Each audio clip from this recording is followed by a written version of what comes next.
Welcome to Let Me Fix This. Enjoy the video. In this video, I will explain how to file your Form 1099. First, identify all the Form 1099 documents you've received, such as Form 1099 NEC for non-employee compensation or Form 1099 MISC for miscellaneous income. Next, gather all your income statements and personal details. Finally, confirm your filing status, especially if you operate as an independent contractor, to ensure you report everything correctly. It's crucial to identify the specific Form 1099 that applies to your income, as there are several variations. Remember, businesses must send you these forms by January 31st.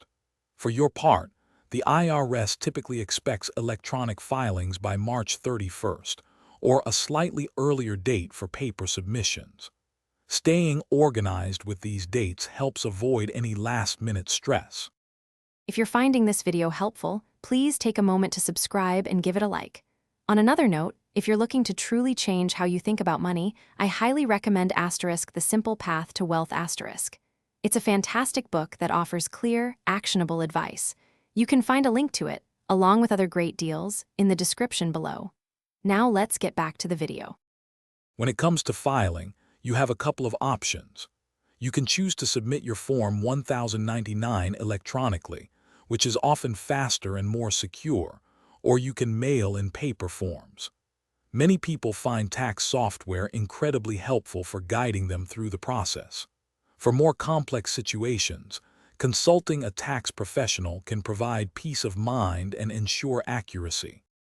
To ensure a smooth filing experience, avoid common mistakes. Always double-check every income amount reported on your Form 1099 against your records. Verify that your Social Security number is accurate on all documents to prevent processing delays.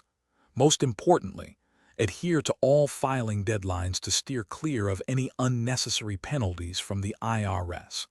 A little attention to detail goes a long way. Thanks for watching. If you found this helpful, don't forget to like and subscribe.